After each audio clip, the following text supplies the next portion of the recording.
Começou oficialmente a gestão de Gabriel Galípolo na presidência do Banco Central do Brasil.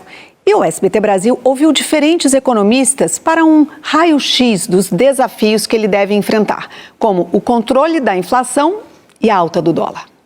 Galípolo já vinha atuando como presidente interino do Banco Central desde 21 de dezembro. Antes, ele atuou como diretor de política monetária do BC e como secretário executivo do Ministério da Fazenda. Aos 42 anos, Galípolo será um dos mais jovens a ocupar a presidência do BC. E já vai enfrentar grandes desafios para conter a alta da inflação, que pesa no bolso dos brasileiros. A prévia oficial fechou o ano em 4,71% acima do teto da meta, que é de 4,5%. O remédio amargo para controlar a inflação vem justamente do Banco Central com o aumento da Selic, a taxa básica de juros da economia. Na última reunião de 2024, o Comitê de Política Monetária reajustou a taxa de 11,25% para 12,25% e já sinalizou que nas próximas duas reuniões a taxa pode chegar a 14,25% ao ano. O Banco Central ele adota isso como uma política restritiva da política monetária, mas ao contrário do que está acontecendo na política fiscal, porque a política fiscal está pisando no acelerador e a política monetária pisando no freio. Esse carro não vai dar cavalo de pau, né? Essa política de juros mais altos foi alvo frequente de críticas de integrantes do governo,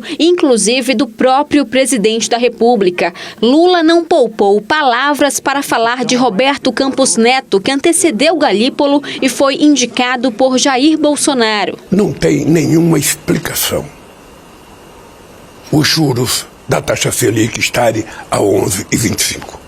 Não existe nenhuma explicação econômica. Nenhuma explicação inflacionária. Não existe nada, a não ser a teimosia do presidente do Banco Central em manter essa taxa de juros. Apesar desse e de outros tantos posicionamentos contra os juros, essa autonomia havia sido reforçada por Galípolo em uma coletiva ao lado de Roberto Campos Neto, um dia antes do vídeo publicado por Lula. Ele jamais chegou perto de discutir comigo sobre o que faria, o que o Banco Central vai fazer em qualquer tipo de reunião. Apesar da proximidade de Galípolo com o Palácio do Planalto, este economista avalia que as decisões dele devem ser direcionadas por aspectos técnicos. O Banco Central tem uma política mais agressiva de conter a inflação com juros. O Banco Central sobe a taxa de juros nesse momento e eu acho que o Galípolo não deve fugir disso, né? Deve seguir aí com uma taxa de juros um pouco mais alta, infelizmente, mas de um ponto de vista técnico necessário para conter a inflação. Outra preocupação será o dólar, que teve valorização de 27% em relação ao real ao longo de 2024.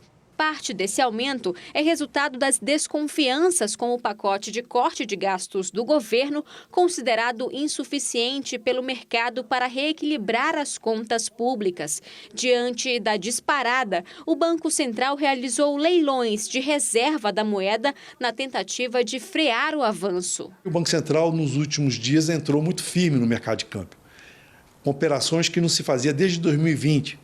Que é vendendo dólar físico. Do ponto de vista prático, o que a gente vê é uma mudança de rumo do Banco Central com relação à política cambial. Então isso já mostra um pouco o cartão de visitas do Galípolo para o próximo ano. Para Carlos Eduardo de Freitas, ex-diretor de Finanças Públicas do Banco Central, a instituição não deve interferir na variação do dólar, mesmo com pressões do governo. O melhor que ele faz é não fazer nada. Porque ele não tem que se meter nisso, não. Se há uma saída de capital, é porque a política fiscal está errada.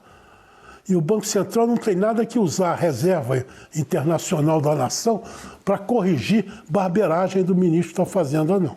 Entre todos os desafios e polêmicas, um ponto é consenso entre os economistas. Um Banco Central independente, firme e adotando a medida que tem que tomar, o mercado financeiro, as pessoas, os cidadãos, todos têm a ganhar.